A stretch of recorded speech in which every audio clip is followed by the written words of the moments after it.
Esan bezala, bigarren txanda honetan, proiektuen aurkezpen txanda bat egongo da, eta ikusiko duzuen bezala, proiektu bakoitzak, lerro bat, edo ikuspegi bat garatzen du, hori izan da pixka bat proiektuak aukeratzeko asmoa. Bi proiektu garatu dituzten bikidek ezin izan dute gaur egon, baina bideo bat eta nik bestekideak egindako testua irakurriko dut eta aurkezpena egingo dut, baina horrek ere, agian denborak ere hobeto kontrolatzeko aukera emango digu, ze motxagoa egin dute bideoa eta nik ere irakurri behar dudana motxago da, eta horrela lasaiago ere ez aurkezpen zaparda hontan. Lehen aurkezpena Oiana Mundarainek egingo du, baina Leire Gallastegi ere etortzekoa zen, azken momentuan ezin izan du etorri, elkarrekin egindako proiektu baten aurkezpena egingo dute, Euskal Oreioko berrituak, erritual berriak sortzen izenekoa. Bai, Oiana? Eskerrik asko Iratxe, eskerrik asko ueuri ikastaro hau antolatzeagatik, eta eskerrik asko zuei hemen egoteagatik udako oporretan. Hasteko eta behin, ni Oiana Mundarain naiz, eguzkitza BHIko bigarren hezkuntzako euskara eta euskal literaturako irakaslea, eta aldi berean Sormenean Hezi kulturan bizi lantaldeko kidea. Nerekin batera, proiektu hontan Leire Gallastegi ibili da, eta bera Lauhaiz eta BHI Donostiako irakaslea da. Eta, Leirek eta biok Donostiako Lauhaiz eta BHI egin genuen topo gain dela urte batzuk, Mikeleke bai, gero egongo da gurekin. Eta Lauhaizetan proiektu ezberdinak egin genitun, pixka bat euskal kultura ikaslei nola txertatu abian ideia batzuk lantzen hasi ginen, baina gero bakoitza bere tokira joan behar izan gendun, ni Irunera eta Leire Donostiako beste ikastetxe batera, eta orduan erabaki genuen elkarrekin topo egingo genula berriro ere Iraleren R600 ikastaroan. Hasteko eta behin pixka bat orduan horri buruz pare bat hitz esan nahiko nituzke bai. Irale dakizuenez, irakasleak euskalduntzeko eta alfabetizatzeko eta horrez gain euskara maila hobetzeko eta sendotzeko sortutako programa bada. Eta badauka momentu hontan ikastaro bat, R600 zenbakiduna, eta berak lantzen duena da kurrikulumaren euskal dimentsioa irakasle arloetan eta ikastetxeetan nola txerta daiteken. Orduan, irakaslei formazio nahiko sakona eta trinkoa ematen zaie bertan, 3 hilabetez bertan liberatuta egoteko aukera dago, eta bertan zauden bitartean egitasmo bat eraman behar da aurrera. Eta Leirek eta biok ikasturte honetan bigarren 3 hilekoan bertan egin dugu topo, eta biok batera gaur aurkezteko ekarri dugun egitasmo hau sortu genuen. Ikusi duzuenez, izenburu hauxe da, Euskal Oreioko berrituak erritual berriak sortzen. Zertara dator gai hau aukeratu izana, bai? Donostiak ematen ez badu ere nahiko eremu erdalduna da, ikasleen aldetik, zonaldeen arabera, eta Irun are erdaldunagoa, hemen Txingudiko kideak ere badaude. Eta, guk ikusten genuena zen, ikasleen artean euskararekiko eta euskal kulturarekiko atxikimendu falta ikaragarria zegoela, baina agian jarreragatik baino gehiago ez ezagutzagatik, ez zeukatelako kontaktu handirik euskal kulturarekin, ez da. Orduan, ikusi genuena zen, bazegoela beharra atxikimendu hori indartzekoa. Baina nola indartu, ez? Esaten dena, tradiziotik jotzen baldin bada, ikasleek oso urrun ikusten dute tradizioa. Baina berrikuntza hutsa baldin bada abian jarriko duguna, berrikuntzak ere ez dauka sustrairik eta ez dauka euskarririk, eta nolabait ikasleen artean komunitate hori egiteko biderik ere ez du ematen. Orduan, iruditu zaiguna da, 19. mende amaieran egon ziren jai giroko aldarrikapen festa hauek, izan zitezkela abia puntu bat ikaslei ikusarazteko antzeko zerbait antola daitekela, baina gaur egungo ikuspegitik eta gaur egungo eran egina. Orduan gure abia puntua hoxe bera izan zen, ez? Lehen aipatu dugun bezala, guk ikasegoera bat jarri genuen abian, eta ikasegoera horren testu inguruan kokatzeko pixka bat, badaude euskal jaiak, ez? Bueno, hemen gauden guztiok sarri-sarri joaten gara euskal jai ezberdinetara, danborrada dela, hori xinplenak, baina gero Durangoko azoka, badakigu korrikak zer nolako emozioak pizten dizkigun pasatzen den bakoitzean. Orduan hori da galdera, ez? Zergatik joaten gara halako jaietara eta zer sortzen dute gugan, ez? Sortzen dutena da herri bat osatzen dugula, konturatzen garela, mundu komun baten parte garela sentitzen dugula, eta modu horretara, lehen Eiderrek esan duen bidetik, ez, tripetatik, emozioetatik, gure esperantza da ikasleengana iristea eta ikasleengan halako identitate bat eraikitzen hastea. Bai, eraikitzen hastea esan nahi dut, ikasle askok euskalduntasun identitate hori ez daramatelako berekin. Bai.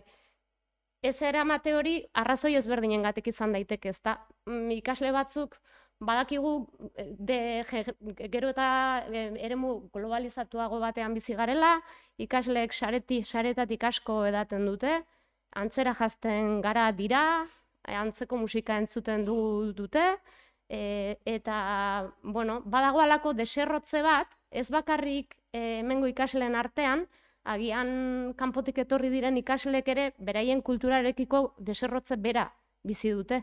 Denok gutxi gora bera antzeko kanpoko kulturan bizi gara gaur egun, ez? Eta nolabait esan daiteke identitate krisi bat badagoela, eta guk nahiko genukena da aukera bat bezala ikus dezaten ikasleek euskaratik eta euskal kulturatik ere batzeko eta elkarrekin zerbait komuna sortzeko. Eta halaxe guri bururatu zitzaiguna edo izan zen 19. mende amaieran Euskal Herrian sortutako euskal jaioien irudikapen berritu bat egitea. Pixka bat kokatzeko 19. mendeko euskal jaiaiek zer ziren, ez?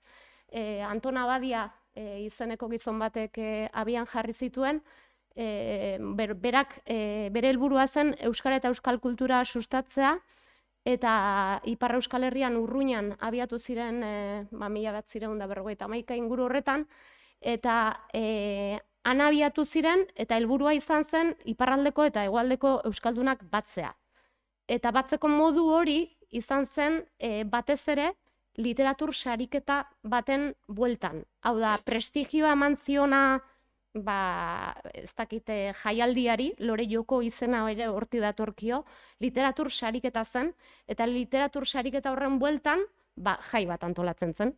Eta jai horren bueltan, garai hartan, gustokoak zituzten, dantzak, ganadu azokak, era askotako, disiplina askotako jarduerak, ezta? Gure asmoa inola ez ere, ez da folklorea erreproduzitzea, baizik eta orduko jaiaien irudikapen gaurkotu bat egiten jartzea, bai? Horregatik aukeratu ditugu irudi horiek, nolabait Txil Mafiarenak, edo korrikako irudi hori pentsatzen du gogoan izango duzuela Mademoiselle eta Fermin Muguruza aurrez aurre, ez? Jarri zirenekoa, edo zetaken itzulera kantaren irudia ere etor dakiguke burura, ez? Izan daiteke modu bat ikasleek elementu zaharrak eta berriak nahieran nahastekoa, edo berriak sortzekoa, bai? Orduan, ideia da, 21. mendeko euskal ore jokoak sortzea, beste modu batean esan da, eta hori izango litzateke kurtso amaierako helburu bat. Kurtsoaren amaieran, jaialdi handi bat egitea da proposatzen dena, eta hori antolatzen eta hori aurrera eramaten, maila guztietako ikasleak arituko lirateke. Gu buruan daukaguna da, ikastetxe txiki bat, lehenengo DBH-tik, 4. bitartekoa. Orduan, bakoitzak eginkizun txiki bat izango du, bukaerako jaialdi horretara guztiak prestatuta iris daitezen. Aurrera emango ditut azalpen zehatzagoak, ez naiz orain geldituko. Jakina dena da, antolatu ditugun jarduera hauek guztiak kurrikulum berriaren arabera antolatu ditugula, bai? Beraz, kompetentzia espezifiko eta ebaluazio irizpide eta oinarrizko jakintzak jarduerekin lotuta dauzkagu, eta guztiak dokumentu batean bilduta dauzkagu, momentu honetan ez dut uste interes berezirik izango duenik, beraz, aurrera goaz materiala erakustera. Material guztia bildu dugu website edo webgune batean, Euskal Oreioko berrituak izenekoan, sartuko naiz.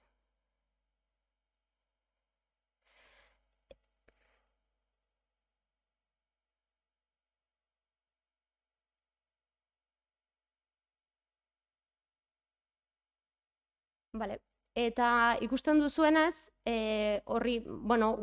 webgune honetan, hasiera batean pixka bat dago azaltzen dena da, orain azaldu dudan hau bera, ez?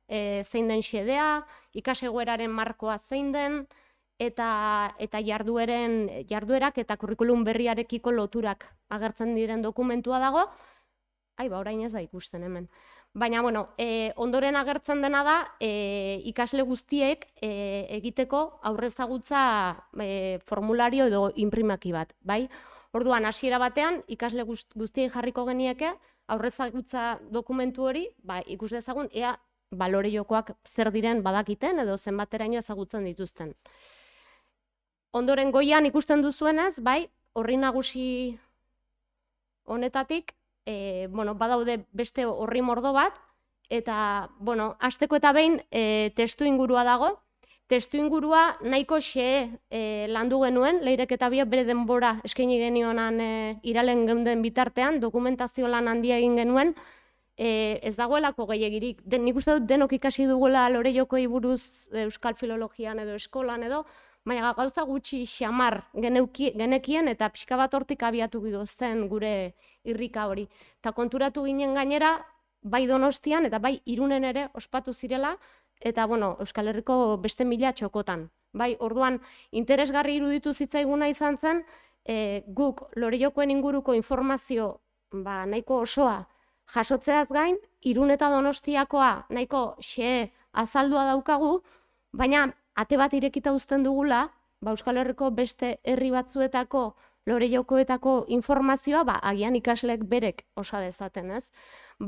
Zerrenda oso luzea da, hasiera batean Ipar Euskal Herrian abiatu ziren, eta 1879tik aurrera hegoaldera pasatu ziren jai horiek, eta hasi Elizondo, hemen hurbil Azpeitia, Markina, Sara, Donibane Garazi, Donibane Loitzune, herri pila batetan izan ziren, Hondarribia, herri pila batetan izan ziren, eta herri horietako bakoitzean egongo da bildua, han egon ziren sariketak, nortzuk osatu zituzten, guk artxibuetan, bai Donostikoan eta bai Irungoan dokumentu dexente bildu ditugu.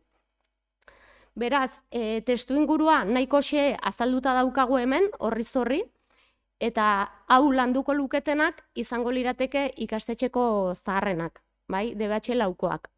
Haiek direlako heldutasun handiena daukatenak, Orduan, DBH laukoei emango diegu lana testu inguru hori ondo antolatzekoa, irakurtzekoa, ulertzekoa, aurkezpen moduan jartzekoa, eta 3. mailako ikasleengana bidaliko ditugu horren berri ematera. Horretarako denbora lerro bat egiteko eskatuko diegu, eta denbora lerro hori modu digitalean egingo dute haiek, eta 3.ekoek modu fisikoan egin beharko dute. Testu ingurua idatzian webgunean badago alde batetik, baina bestalde Euskara Jendea izeneko DVD zoragarri batzuk badaude, Euskararen historiaren berri ematen dutenak, eta hortatik ere elikatzea nahiko genuke ikasleak, eta horren inguruan badauzkagu jarduera batzuk, ondoren informazioa jasotzeko, ez dakit ez dire ikusten batzuk, Kahoot jolasak, pixka bat denetarik ikasitakoak abian jartzeko, tutorialak esan dugun timeline edo hori egin ahal izateko, pixka bat behar dituzten tresnak eskura, Eta 4. mailakoei emango diegun beste eginkizun nagusi bat izango da Euskal Jai berrituetarako outfita edo janzkera proposatzea, alde batetik ikusten dugunez, Oreiokoetako garaiko euskaldunak dira gure ikasleek buruan dauzkaten euskaldun prototipo haiek, ez? Txapelarekin, soinekoekin, baina nolabait poliki-poliki ikusaraziko dieguna da irudi hori oso momentu zehatz bateko argazki bat dela eta euskaldunak ez duela zertan hori izan. Orduan, pixka bat ikaslei adieraziko zaiena da, ez? Poliki-poliki joango direna da, euskaldun izateko modu asko egon daitezke, bai hori da ideia. Eta zuek erabaki behar duzue, nolakoak izan nahi duzuen. Eta orain arteko zerbait gustatzen baldin bazaizue, proposatu. Eta guztia berria nahi baldin baduzue, berritu. Hor ez dugu mugarik jarriko. Baina ezagut dezatela pixka bat, nola goazen aldatzen, ez? Orduan, horretarako telebistako saio batzuetako adibidez Itxiliburuak saioko bideo batzuk eta aprobetxatu ditugu. Eta, pasatuko naiz 3. mailakora, eta 3. mailakoek badauka lotura nolabait 4. mailakoek egin behar duten lanarekin, bai? 3. mailakoak jarriko ditugu plastikako irakaslearekin lankidetzan. Lehen ez dut aipatu, proiektu obrera eramateko irakasle desberdinen lankidetza beharko dugu. Gizarteko irakaslearena batez ere testuingurua ondo kokatzeko, ondoren beharko dugu plastikako irakaslearena orain azalduko dudanerako, gorputz heziketakoarena, musikakoarena. Orduan, 3. mailakoei proposatzen zaiena da garaiko pintura pixka bat ezagutzea eta aztertzea. Zergatik, pintura horrek erakusten duelako euskalduntasunarekin urteetan lotu diren irudiak nolakoak diren. Bai, kostumbrismo izan zen garai hartako irudia, eta ikusiko duzuenez, irudiak oso folkloreari lotuak dira, irudi oso zehatzak, dantzak, pilota partidak, hemen berrikuntza pixka bat sartzen dira, baina atletikekoak, pixka bat baserri munduko giroa. Orduan, imaginatuko duzuen bezala, Irungo gazteria une honetan ez da identifikatua sentituko horrekin, orduan, pixka bada horri buelta ematea eta beraiek proposatzea, ez? Nola berrituko luketen, eta horretarako proposatzen zaiena da, dupla taldearen erromeria diskoaren azalean egiten dena, nolabait beraiek egitea, garaiko kuadroekin, bai? Ikusten duzuenez, duplaren azala da hemen agertzen den hau, eta badauka itxura arrueren garai hartako obra baten irudikapen berritu bat izatekoa, bai? Orduan ikaslei proposatuko zaiena da, plastikako irakaslearen laguntzarekin, hemen goian agertzen diren irudi hauetako batzuk hartu, eta gaur egungo irudietara ekartzea. Bai, gaur egungo estetika edo dena delakora.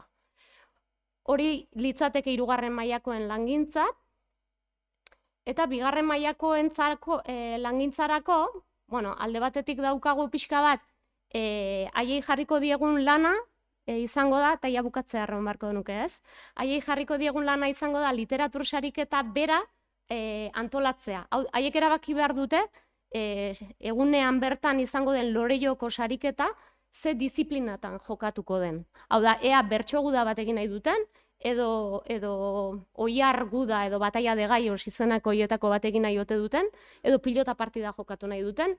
Haiek proposatu behar dute egitaraua, eta egitarau hortarako oinarriak ere bai.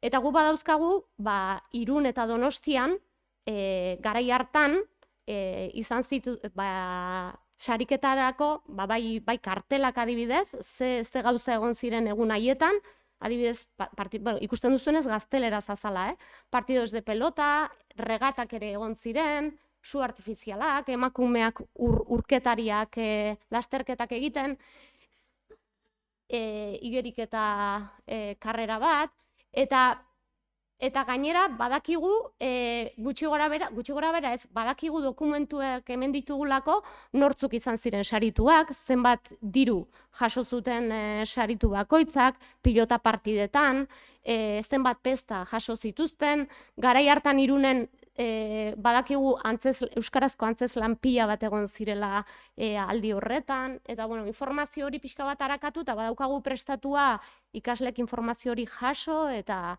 horren berriz bustitzeko. Eta bukatzeko, lehenengo mailakoei proposatzen zaiena da, ikur eta ereserki berriak sortzea.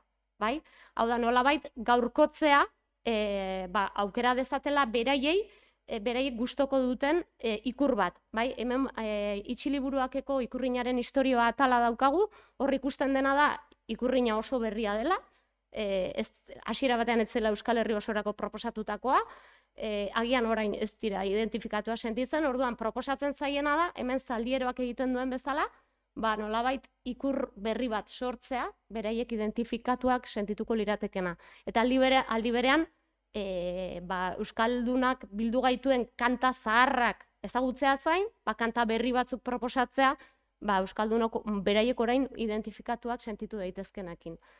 Orduan, horrelaxe, kurtso amaieran, poliki-poliki, suposatzen da, denen artean, jai horretarako behar duten guztia osatuko dutela, eta ea ze Euskal Kutxuko jaia ateratzen den. Eta hoxe izan da guztia. Eskerrik asko.